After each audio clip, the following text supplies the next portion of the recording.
Not super exciting, but good to know is that we definitely had some security issues with this door not staying locked, and we just got that replaced.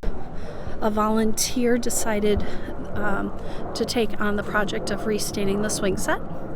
And another project that got done out here, we had a lot of volunteers that pulled a lot of the weeds out of this area.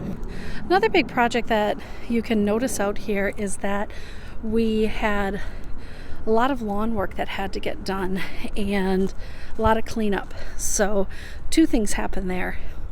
We saved ourselves close to $3,500 by doing our own lawn this year.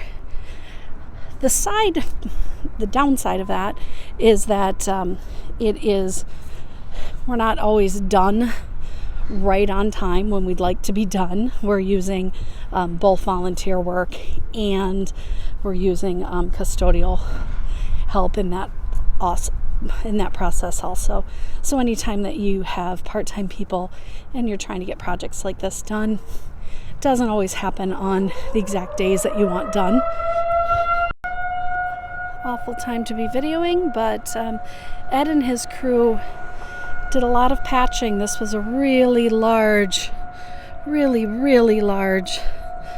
hole in the parking lot. So what you're seeing here are two new flags that we had to replace. They just weather over time. There's nothing that we can do to make them last longer. Little things that I don't think people realize, but someone needs to make sure the wreaths get up. Okay, so the city has requested that we have a more visible sign for our address. So as we come into the building, again, what you're going to notice is that in the heritage room, things are set up nicely so that people can social distance. We have available the wipes to wipe everything down, and in every place that people gather, we've gone around and made sure that there are baskets and signs that indicate that a mask is required. Right now we're keeping Fellowship Hall fairly open. We are not putting up tables to kind of discourage people from gathering. If they want to, we can put out chairs that we've done in the past. We have the sanitizing hands that we had actually gotten last year but started putting out on a regular basis. So that was the hands-free sanitizing. Another project that we worked on is making sure all the main spaces have sanitizing wipes in them. We've also been working on a plan to replace our dishwasher. So right now, the dishwasher's on its last legs, but we believe that we're going to be able to get our hands on a used one with all the restaurants closing. So hopefully that can be beneficial to a restaurant that's looking to liquidate. If anybody in our congregation knows a lot about dishwashers, please give me a contact. I would love to do that. The other piece of equipment that we have that is really on its last legs and has been rusting out is our large coffee maker. So we'll be looking at getting a different replacement there. Now, as I come out into the hallway here, you're going to notice that lights turned on, which is wonderful. So all of the lights in front of the classrooms were replaced with LEDs. A project that we will be getting to hopefully sooner than later is our floor. As you can see right here, the floor has basically failed. It is pulling up in multiple spots. The project that has been recently done with the building is getting everything ready to be able to do godly play. So all of these bookcases actually can fold flat or fold up and lock.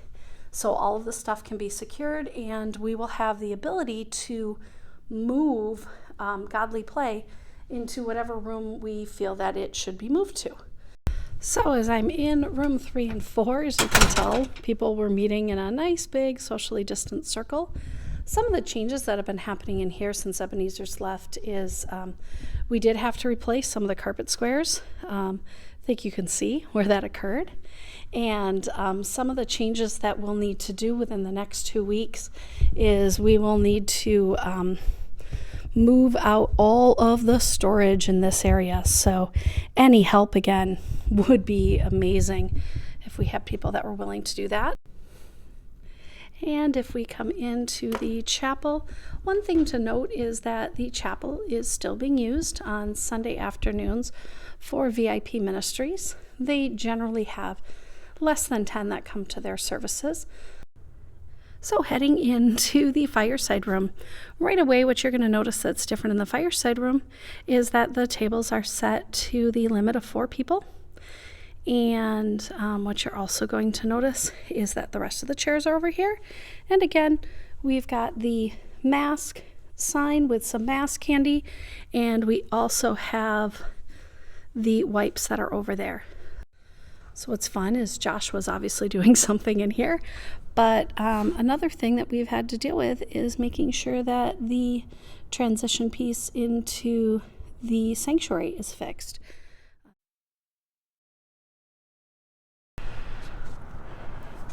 I've spent more time on this roof in this last year than I anticipated. So a couple projects that we have going on up here, what you can see is we have a roof drain right here that is actually corroded, and we had a large leak in the women's restroom. This part of the roof that I'm on right now was done by Gopher Roofing approximately almost 10 years ago, and we're working with Rayco right now to see if we have a workmanship claim on the roof.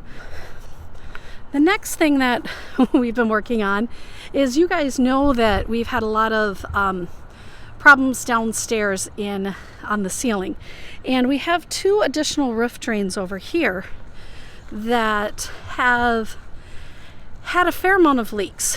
And right now I am working with Centrair and also getting a quote from Richfield Plumbing to see what we need to do about those roof drains. Another big project, what you can see on this steeple here is that we've had a fair amount of spalling that has been happening. And if I can explain spalling really easily, so you can see right there, we have a lot of the brick has been coming off. So we will be getting a masonry expert to come out and take a look at that and make sure that things are still safe. I think if I don't know if you're going to be able to see it, but way up on top you can really see there's some holes in it. Other things that happen up here that you guys might not even realize is, John's got to come up here, and John has to wash all these windows up here. So they definitely don't stay clean up here. As you can see, the flat roof definitely gets a lot of mud and everything on it. The claim on the roof above the narthex. So I think this would be a really great video. As you can see, a lot of those shingles have been pulled up.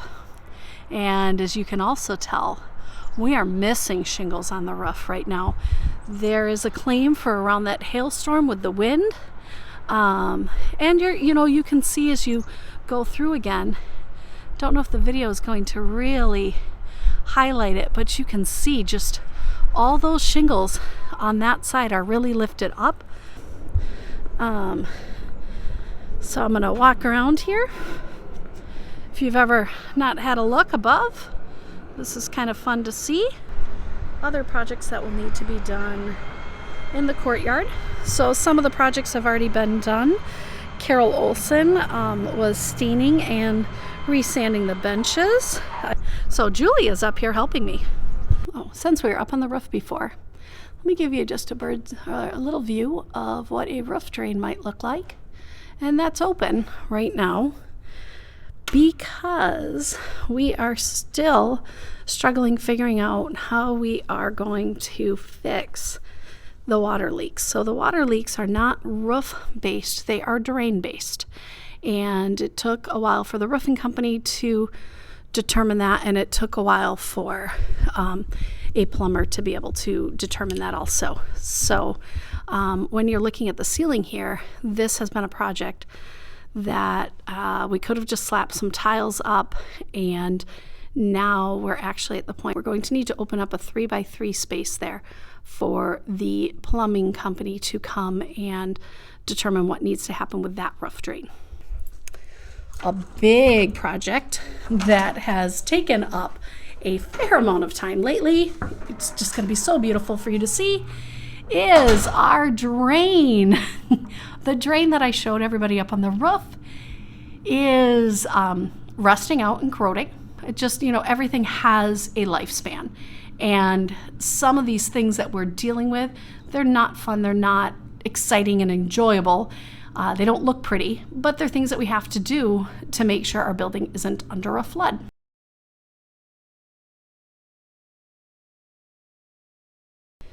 And the newest problem is we have a rusted out water heater.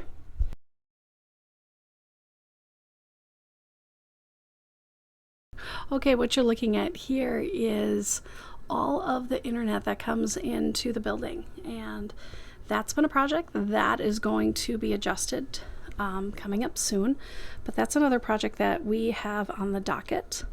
We are running with a system that is approximately 7 years old right now. Comcast doesn't even have that modem anymore. Okay, you guys have seen the boiler room before.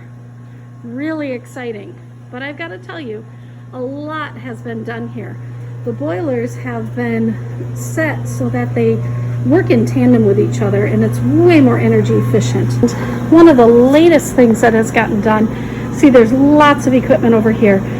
This is an automatic chemical feed so that hopefully we can keep our boilers in tip-top shape and we are protecting them. And another fun thing that we had to do in the boiler room is we had to get this pump replaced. Hi again. I hope you enjoyed just part of what the business manager oversees.